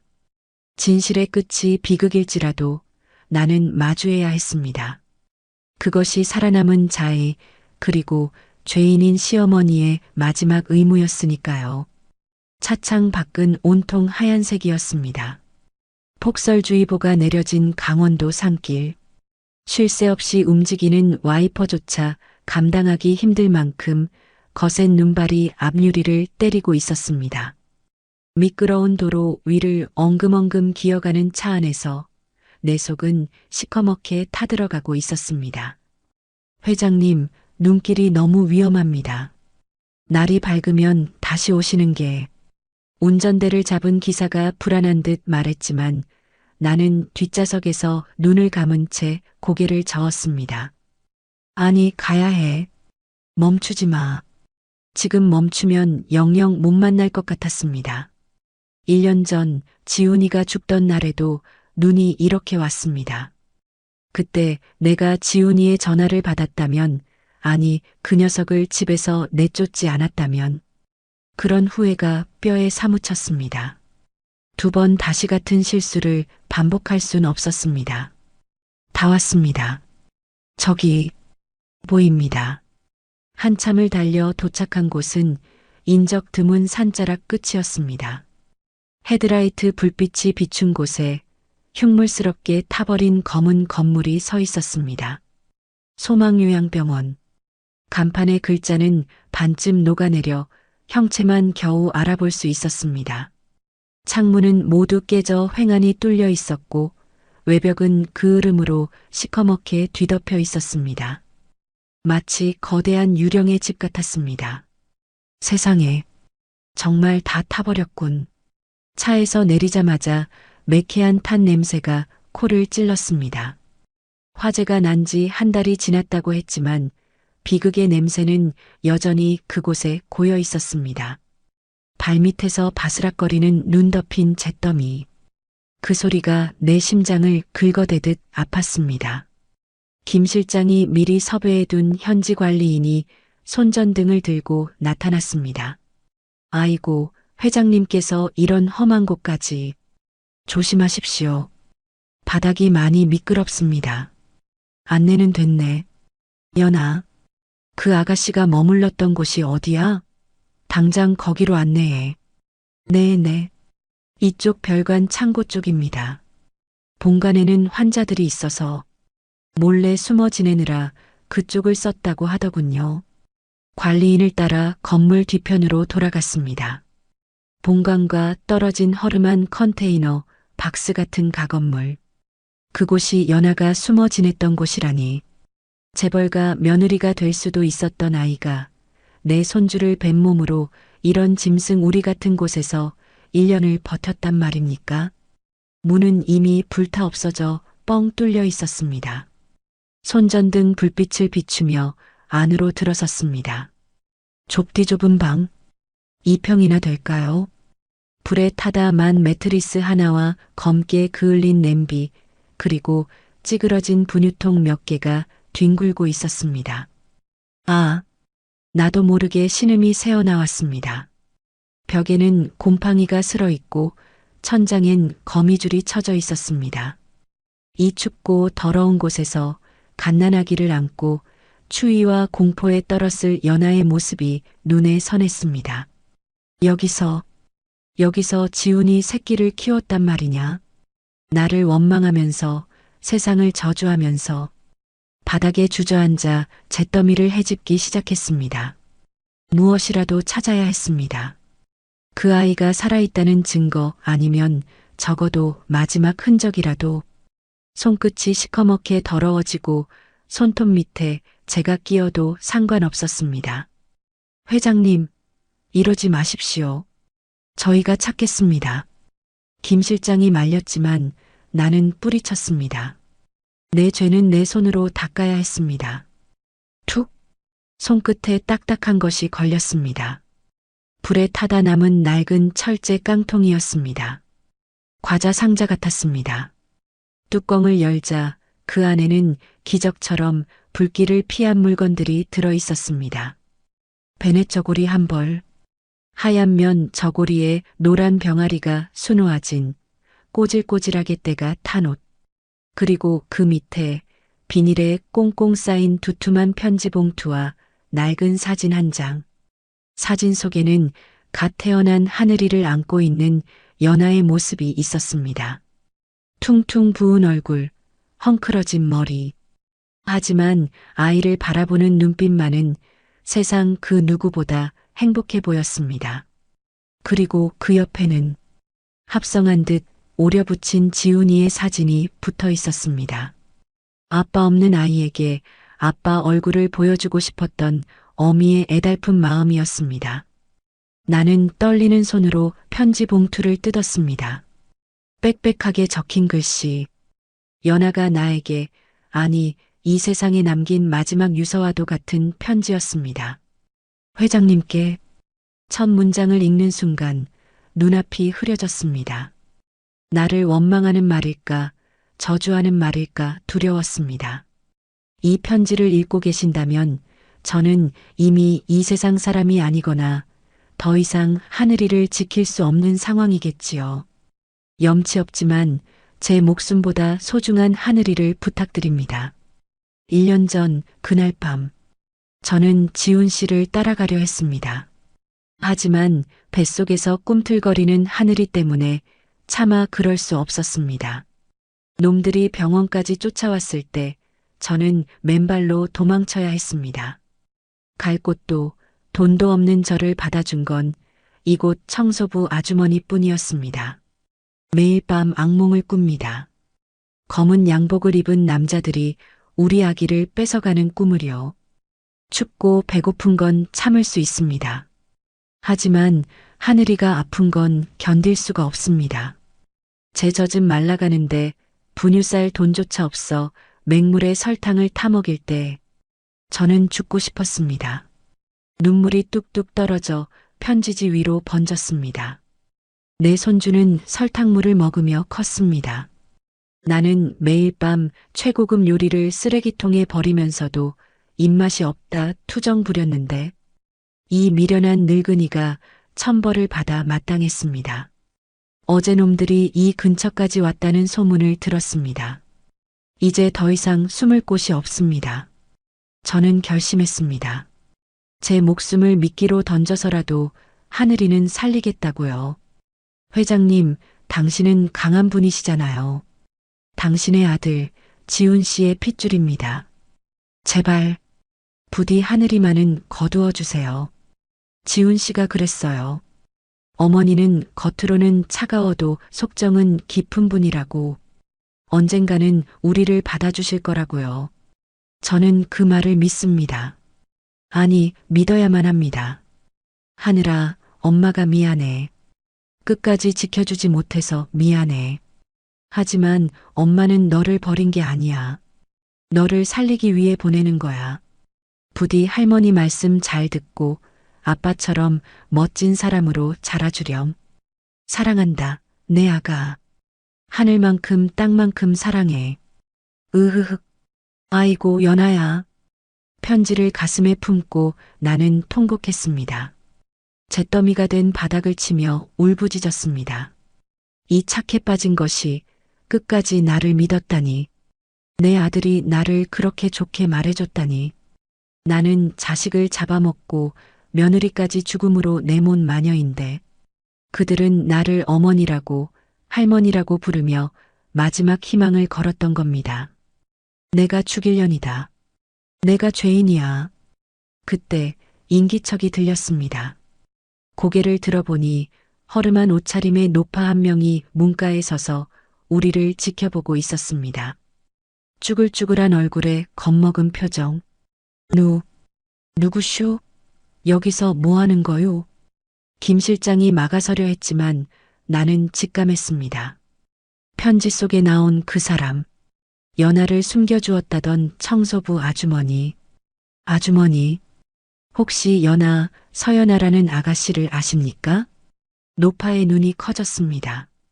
연하, 새댁을 알아요? 나는 무릎걸음으로 다가가 노파의 손을 잡았습니다. 내 손에 묻은 숯검정이 노파의 손에 묻어났지만 개의치 않았습니다. 제발 알려주세요. 연하, 지금 어디 있습니까?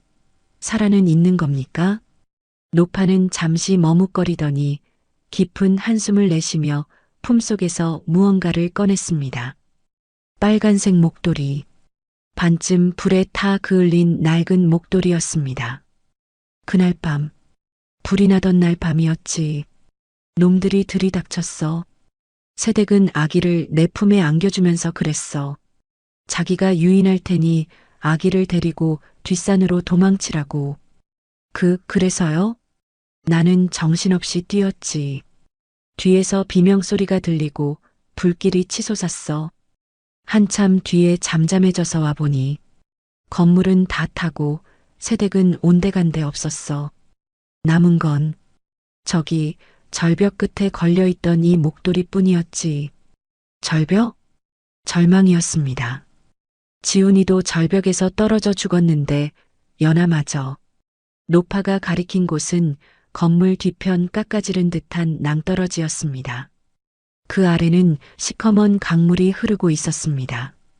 나는 비틀거리는 몸을 이끌고 절벽 끝으로 다가갔습니다. 휘몰아치는 눈보라 속 끝도 보이지 않는 낭떠러지. 저 차가운 어둠 속으로 내 며느리가 몸을 던졌단 말입니까? 오직 내 손주를 살리기 위해서.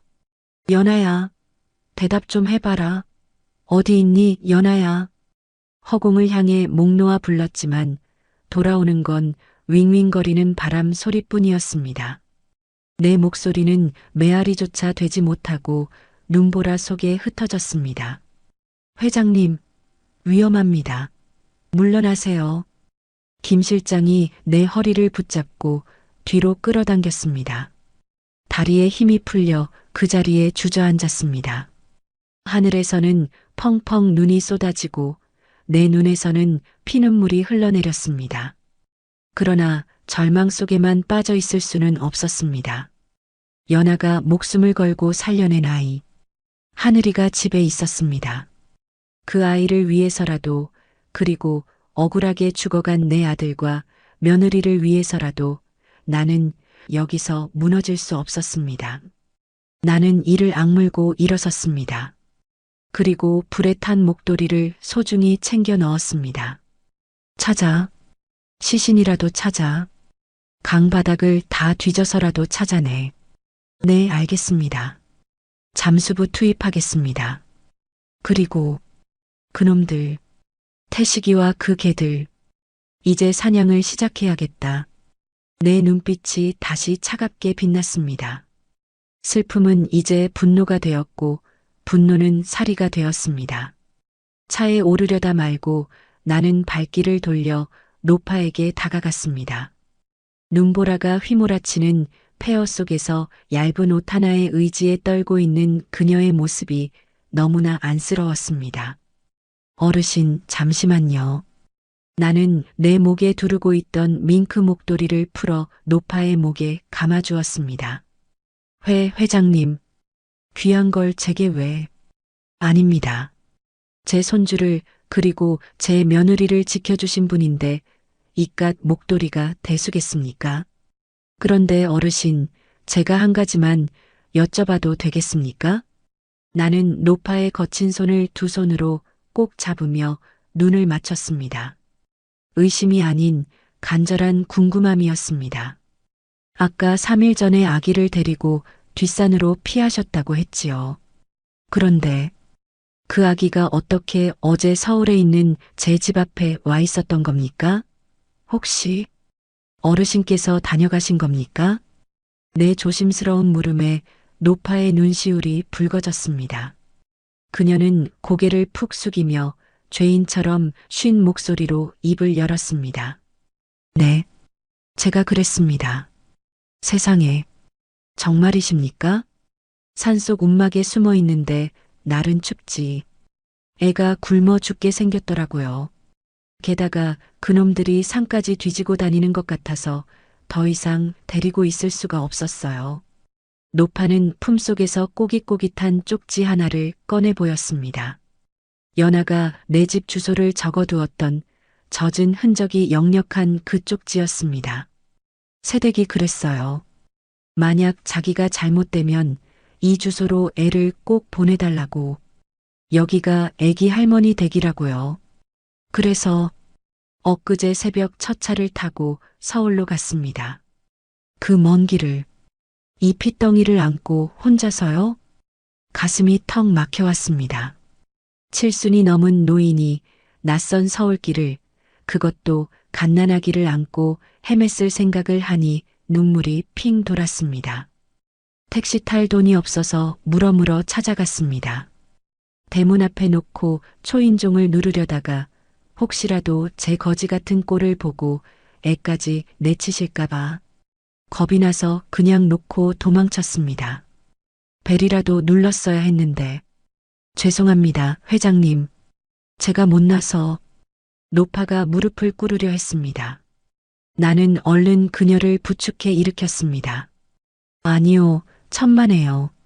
어르신이 살리셨습니다. 어르신이 아니었으면 우리 하늘이 벌써 잘못되었을 겁니다. 제게 사죄하실 일이 아닙니다. 오히려 제가 절을 올려야지요. 나는 그 자리에서 허리를 깊이 숙였습니다. 재벌 회장의 체면 따위는 중요하지 않았습니다. 내 핏줄을 지켜준 생명의 은인 앞에서 고개를 숙이는 건 당연한 도리였습니다. 김 실장, 뭐하고 있어? 이분 모셔. 서울로 같이 간다. 내 집에 모시고 제일 좋은 방 내어드리고 병원부터 모셔. 우리 집안의 은인이시다. 네, 알겠습니다. 정중히 모시겠습니다. 노파를 뒷좌석 상석에 태우고 나는 조수석에 올랐습니다. 마음의 짐을 하나 던 기분이었습니다. 하지만 이제 더 무거운 짐을 해결해야 할 때였습니다. 죄 지은 자들에게 합당한 벌을 내리는 것. 서울로 돌아가는 차 안, 나는 차가운 눈빛으로 비서실장에게 전화를 걸었습니다. 지금 당장 긴급 이사회를 소집해. 네, 이 밤에요? 내일은 크리스마스라 다들 휴무일 텐데. 상관없어. 내일 아침 9시. 단 한 명도 빠짐없이 참석하라고 해. 안건은 대표이사 해임 및 신규 이사 선임이다. 때 대표이사 해임이라면 이태식 전무 말씀이십니까? 그래. 내 동생 태식이 그놈 목을 치러 가는 길이니까. 다음 날 아침 9시 그룹 본사 대회의실. 무거운 침묵이 감돌고 있었습니다. 휴일에 갑작스런 호출을 받은 임원들은 영문을 모른 채 수군거리고 있었고 상석 옆자리에 앉은 이태식 전무는 불안한 눈빛으로 문 쪽을 힐끔거리고 있었습니다. 아니, 누님. 회장님은 왜 아직 안 오시는 거야? 어제까지 아프시다고 하더니 혹시 노망이라도 나셔서 헛소리를 하신 건가? 이 전무가 짐짓 걱정하는 척하며 분위기를 몰아가려던 찰나였습니다. 쾅! 육중한 문이 열리고 내가 들어섰습니다. 휠체어도 부축도 없이 두 발로 당당하게 검은 상복 같은 정장 차림이었지만 기세만은 어느 때보다 서슬퍼랬습니다. 누님, 오셨습니까? 몸은 좀 괜찮으신지요? 태식이가 벌떡 일어나 알랑거리는 미소를 지으며 다가왔습니다. 나는 그가 내밀려던 손을 보지도 않고 지나쳤습니다. 비켜라. 냄새난다. 네, 냄새라니요. 나는 상석에 앉아 차가운 눈으로 회의실을 둘러보았습니다. 쥐 죽은 듯한 정적이 흘렀습니다. 다들 휴일에 미안하네. 하지만 우리 그룹에 썩은 살이 있어서 해가 바뀌기 전에 도려내야겠기에 불렀네. 썩은 살이라니요? 회장님 말씀이 너무 과하십니다. 이 전무가 억울하다는 듯 항변했습니다. 이태식 전무. 네, 회장님. 자네 작년 크리스마스 이브에 뭐 했나? 네, 작년. 이브요? 아, 그때야 뭐. 조카 지훈이가 사고를 당해서 슬픔에 잠겨 있었죠. 다들 기억하지 않습니까? 그는 임원들을 향해 동의를 구하는 눈빛을 보냈습니다. 슬픔에 잠겨 있었다. 그래, 아주 슬퍼서 눈물이 앞을 가리던 놈이 뒤로는 사람을 시켜 며느리 될 아이를 협박하고 죽이려 들었나? 내 호통에 장내가 술렁거렸습니다. 임원들이 경악하며 서로를 쳐다보았습니다. 이 전무는 얼굴이 시뻘개져서 소리쳤습니다. 회장님, 무슨 말씀을 하시는 겁니까? 제가 누굴 죽이려 했다니요. 이건 모함입니다. 노안으로 지금 정신이 오락가락하시는 것 같은데 이사님들, 회장님 건강 상태부터 체크해야 하는 거 아닙니까? 드디어 본색을 드러냈습니다. 나를 치매 노인으로 몰아세워 위기를 모면하려는 수작. 하지만 나는 비웃음을 흘렸습니다. 오락가락? 그래, 내가 미쳤지. 자네 같은 살인마를 동생이라고 믿고 회사를 맡겼으니 내가 미친년 맞지. 나는 김 실장에게 눈짓했습니다. 대형 스크린에 사진 한 장이 떴습니다. 어제 요양병원 폐허에서 찾아온 불에 탄 벤의 저고리와 연하의 편지, 그리고 박 실장의 화상 입은 손등 사진.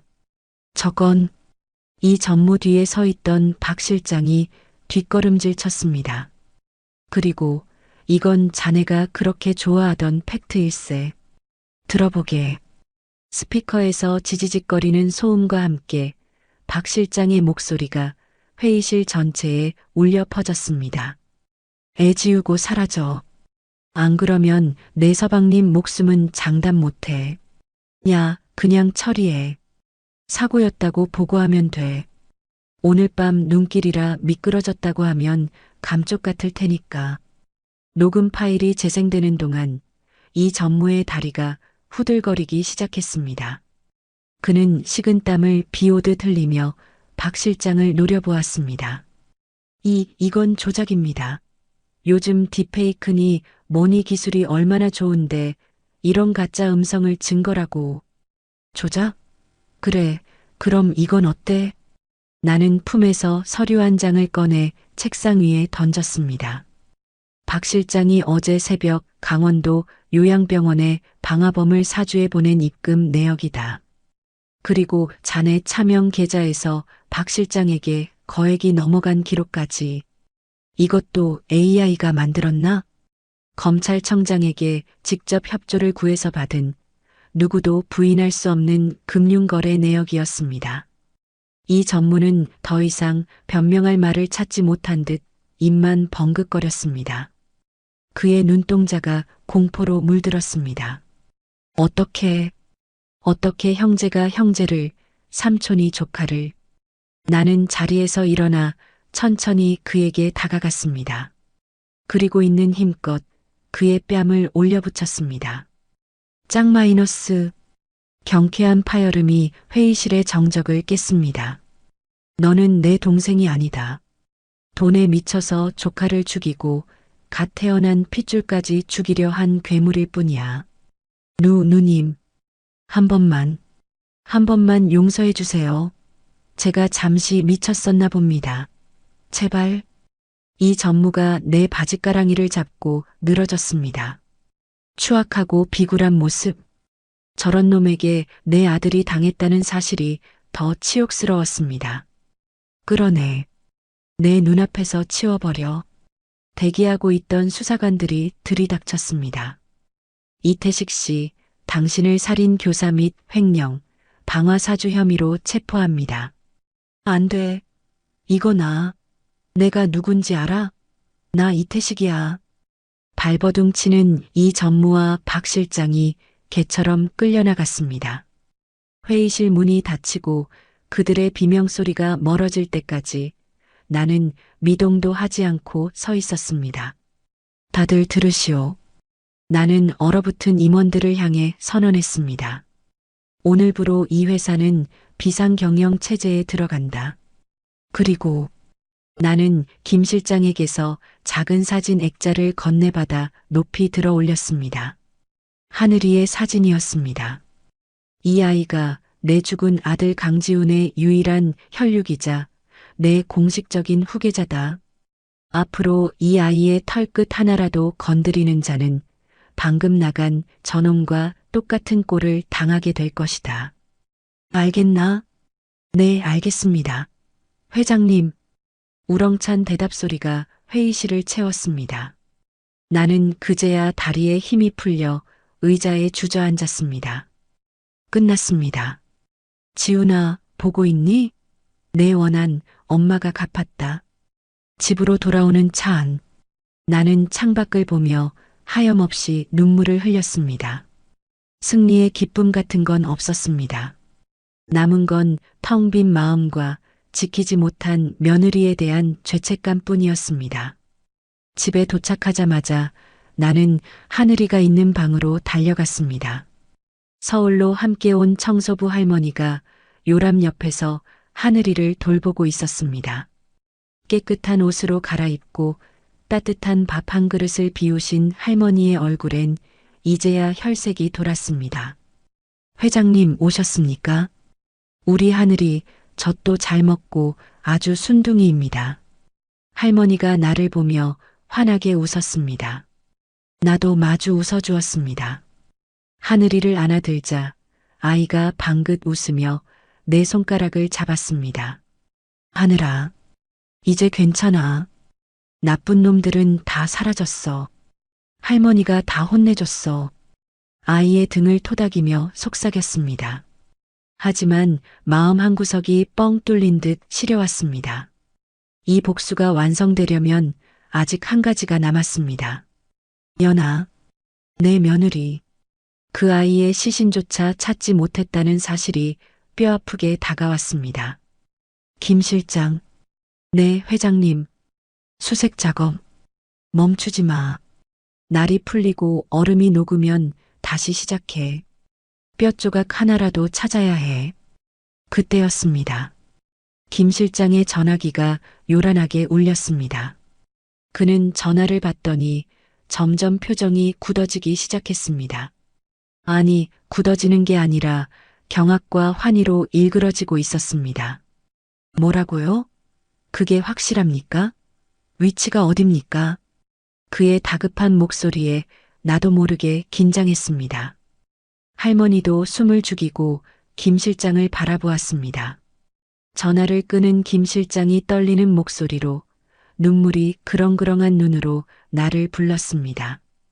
회장님, 무슨 일이야? 설마. 김 실장은 믿을 수 없다는 듯 고개를 끄덕이며 외쳤습니다. 살아있습니다. 연아 씨가 살아있습니다. 뭐라고? 강원도 병원에서 연락이 왔습니다. 그날 밤 강물에 떠내려온 젊은 여자를 구조한 어부가 있었다고 합니다. 의식불명 상태로 작은 병원에 입원해 있다가 오늘 아침 기적적으로 눈을 떴다고 합니다. 아, 하나님. 나는 하늘이를 아는 채 그대로 주저앉았습니다. 다리에 힘이 풀려 일어설 수가 없었습니다. 청소부 할머니도 아이고 감사합니다. 하며 바닥에 엎드려 통곡했습니다. 이름을 물어보니 하늘이 내 아기 라고 찾았답니다. 내 심장이 터질 것 같았습니다. 살아있었습니다. 내 며느리가, 내 손주의 어미가 지옥불 속에서도 차가운 강물 속에서도 오직 자식을 보겠다는 일념으로 살아 돌아온 것입니다. 가자. 당장 가자. 내 며느리 데리러. 이번엔 상복 같은 검은 코트가 아니었습니다. 가장 따뜻하고 포근한 담요를 챙겼습니다. 그리고 지훈이가 남긴 다이어리와 하늘이의 사진도 챙겼습니다. 기다려라, 아가야. 이제 진짜 집으로 가자. 내 아들이 그리고 이 못난 시어미가 너를 데리러 간다. 창밖에는 어느새 눈이 그치고 구름 사이로 눈부신 햇살이 쏟아지고 있었습니다. 마치 지훈이가 하늘에서 우리를 내려다보며 환하게 웃어주는 것만 같았습니다. 회장님, 여기입니다. 병원 복도 끝 305실. 그 평범한 숫자가 적힌 문 앞에서 나는 발걸음을 떼지 못하고 서 있었습니다. 천하의 이정숙이 수천 명 직원 앞에서도 눈 하나 깜짝 않던 내가 문고리를 잡은 손을 덜덜 떨고 있었습니다. 심장이 터질 것만 같았습니다. 문을 열면 꿈에서 깨어버릴까봐, 혹시라도 빈 침대만 있을까봐 겁이 났습니다.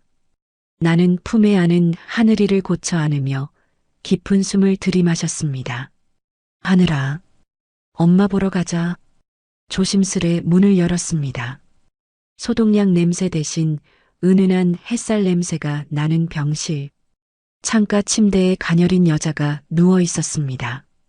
붕대가 감긴 머리, 링거 바늘이 꽂힌 손등, 창백하다 못해 투명해 보이는 얼굴. 하지만 나는 단번에 알아봤습니다. 사진 속에서, 그리고 내 기억 속에서 환하게 웃던 그 아이.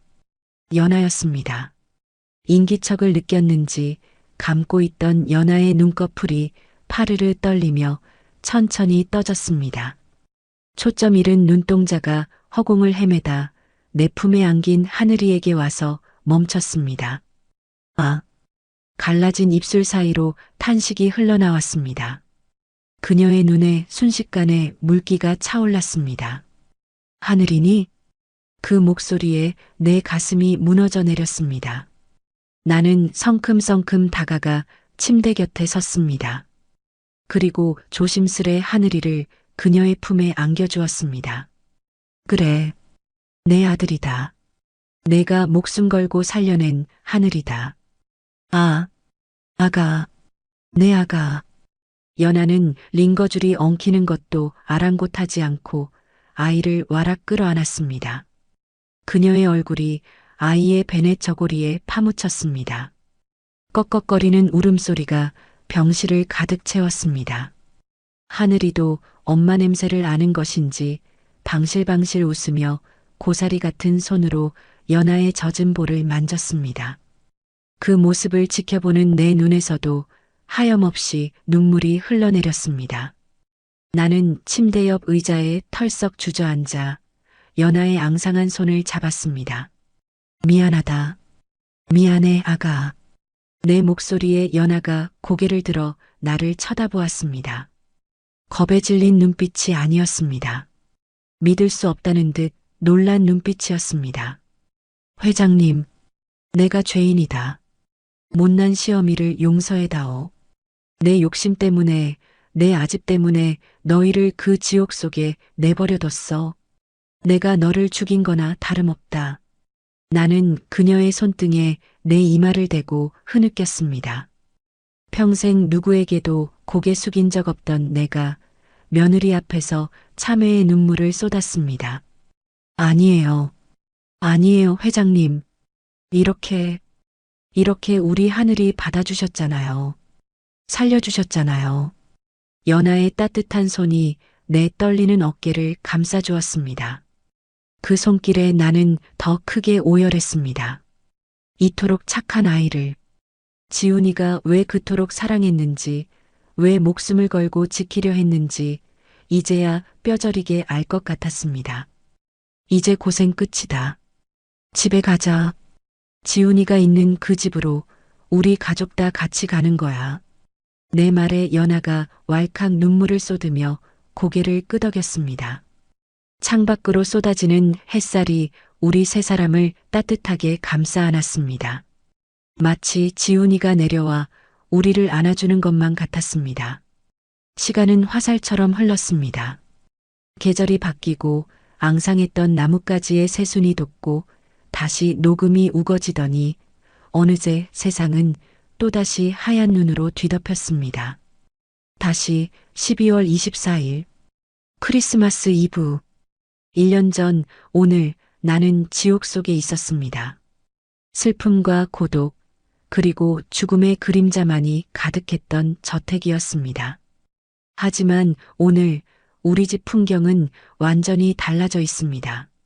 어머님, 트리 전구 깜빡이는 거 보세요. 하늘이가 너무 좋아해요.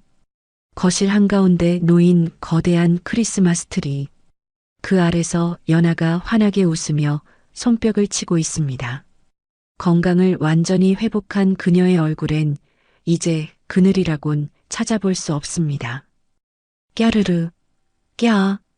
그리고 그 옆 하늘이가 뒤뚱뒤뚱 트리 주변을 돌고 있습니다. 넘어질 듯 위태로워 보이지만 그때마다 김 실장과 청소부 할머니가 양옆에서 호들갑을 떨며 받아줍니다. 아이고, 도련님, 조심하셔야죠. 우리 강아지, 힘도 장사네. 아이고, 예뻐라. 집 안가득 웃음소리가 넘쳐납니다. 향 냄새 대신 달콤한 케이크 굽는 냄새가, 정막 대신 캐럴과 아이의 웃음소리가 이 거대한 저택을 채우고 있습니다. 나는 소파에 앉아 그 평화로운 풍경을 눈에 담았습니다. 행복했습니다. 내 생에 이렇게 따뜻한 크리스마스가 있었던가 싶을 만큼. 어머님, 이제 상 차릴까요? 지훈 씨가 기다리겠어요. 연하가 다가와 상냥하게 물었습니다.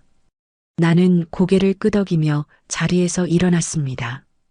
오늘은 지훈이의 이주기입니다.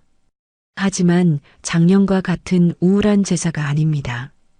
우리는 지훈이가 좋아하던 음식들로 파티 같은 상을 차렸습니다. 제사상 위 영정사진 속의 지훈이가 우리를 보며 웃고 있습니다. 그 옆에는 연하가 놓아둔 붉은 장미 한 송이와 하늘이가 고사리 손으로 올려둔 장난감 자동차가 놓여 있습니다. 나는 향을 피우고 지훈이의 사진을 어루만졌습니다. 지훈아, 보고 있니? 마음속으로 아들에게 말을 건넸습니다. 내 처 연하는 이제 내 딸이다. 싹싹하고 야무져서 벌써 회사 복지재단 일을 돕고 있어. 내가 못다 한 꿈 연하가 다 이뤄줄 거다. 그리고 고개를 돌려 아장아장 걸어오는 하늘이를 보았습니다. 그리고 내 아들 하늘이. 눈매가 너랑 똑같아서 볼 때마다 놀란다.